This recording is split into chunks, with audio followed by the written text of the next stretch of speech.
You may have seen lots of people online throwing around gamer slurs at Helldivers 2 such as pay to win and predatory monetization. And just know, my dear super citizen, that the Ministry of Truth have already confiscated these individuals and are currently charging them on the accounts of first degree fucking stupidity. Look, live service games are notoriously known to be some of the most horribly managed, lifeless, predatory, dog shit video games in the entire industry. Single player games requiring an online connection. Get that cone out of my face! Have y'all lost your mind? It's a real shame, because live service games have the possibility to do so much more than just simply being a vehicle to add a new character here, new overpowered broken weapon there, you know, oh look, it's March, so we are selling the color green. Ever since Fortnite completely blew up and made a bajillion dollars with its live service model, everybody else just shamelessly ripped off that shit like React channels rip off other people's videos.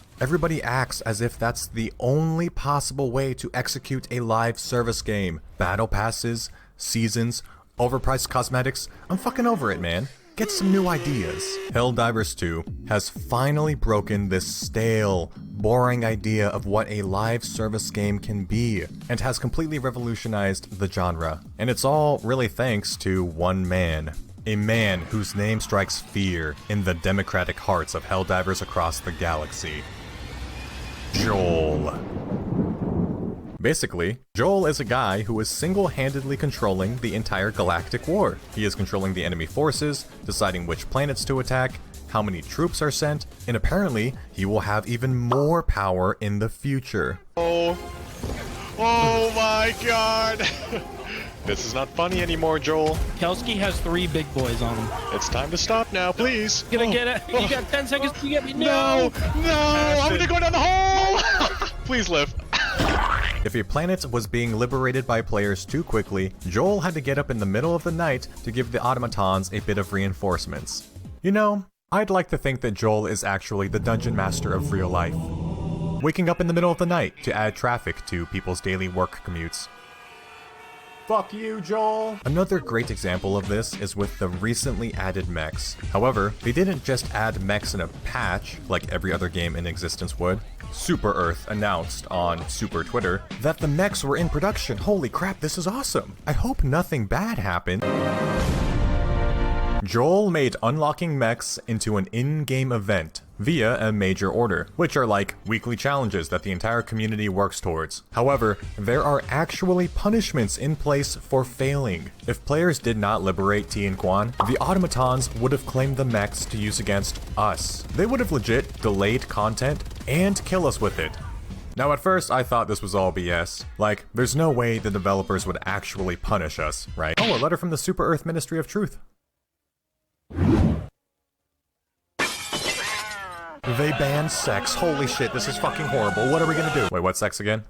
Joel is not all evil though, even if he may throw the occasional Bile Titan squad at you. In fact, Joel has been spotted literally entering random players' lobbies and dropping them unreleased content that no one has ever seen before. Arrowhead has been secretly sneaking in content such as unreleased weaponry, mysterious blue lights, different enemy variants. Instead of releasing trailers for this stuff, they let their players discover it, have them share their findings online, and then gaslight everyone into thinking it's propaganda. Can this game get any fucking cooler, bro? This right here is how you do a live service game, people. To directly interact and engage with your community in more ways than just asking them to open their wallets. You can tell the developers are having the time of their lives with their creation, and it's so refreshing.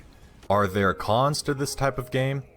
Sure, you can't go back and play previous content because the war is always changing. If you weren't there for the fall of Malevolent Creek, rest in peace my sweet prince, that is simply something you can't go back and experience because you had to be there. At its core, this is FOMO.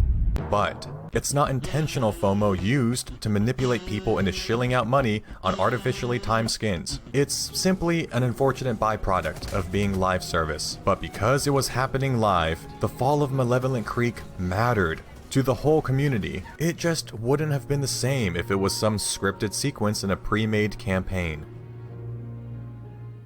Now, you're probably wondering, how does Super Earth fund all of this new content? Well, with a 37% democracy tax, of course. I mean, the Superstore. Helldivers 2 has by far the best monetization system I have seen for a live service game, right behind Deep Rock Galactic, because, well, it's Deep Rock Galactic. Not only is this game $40, which is cheaper than that ugly-ass Cowboy Bebop Overwatch collab bundle, but every single thing in the game can be earned by just simply playing the game. Say what? Super credits, the game's premium currency, can be found out in the world when exploring. Oh, some super credits? Hell yeah, they are. No wonder I was fucking protected by a tank, dude. They're like, spend money, spend money, spend money. Which can be used to buy the war bonds and store items. This game has real microtransactions. Emphasis on the micro part. I feel like the gaming community has completely forgotten what the word micro means. Micro used to be more than just a word for describing the enemy team's penis size, alright? Yum, yum, yum, yum, yum, I eat dick all day. Once upon a time, COD store items used to cost this. This is a micro transaction. The store items in Helldivers 2 cost like a few bucks, max. And with how quality this game is, I would gladly give my money to Super Earth if it means we get more stuff like some goddamn mechs. That's crazy. I have always believed that any game with microtransactions should always have the option to earn those items for free with game time. So, thank you, Arrowhead, for respecting the amount of time people put into your game. Okay, I could literally talk about this game for hours, and there's still so much more I haven't touched on, but I need to finish this video up at some point, so let me wrap it up. Helldivers 2 is a legitimate Game of the Year contender. It deserves it, for not only being a giant middle finger to the modern day AAA gaming culture, but also for showing everyone what a real live service game should be. How it can bring people together into one massive, constantly changing story that everyone is taking a part of. We all liberate together and die together. This is just another reminder that co-op games are still some of the best games to ever exist and will continue to exist for the foreseeable future. It's not perfect, obviously. It has its issues here and there, but when the biggest issue people have with your game is that there wasn't enough server capacity to play it because it's so goddamn successful, you're probably doing something right. Although I would love to see improvements to the progression system, maybe add some career goal stuff such as like, I don't know, kill 1,000 bugs and you get a cool gun skin or something. But even if things stay as they are now, I think that's perfectly fine. I have never seen or played anything like this before, and I truly think that it's one of those very rare, once-in-a-lifetime experiences. Will it last forever? Of course not. Nothing does. But what are you gonna tell your families in the future, huh? That you didn't serve Super Earth to protect our beloved democratic society? You're gonna tell them that you didn't buy Helldivers 2 like some dirty socialist? No. You're going to tell them about that time you enlisted to help liberate Truce this week to stop the automatons' invasion. You're going to tell them that you did your part. Who knows what Joel is plotting right now? By the time you watch this video, it might even be too late. So sign up today!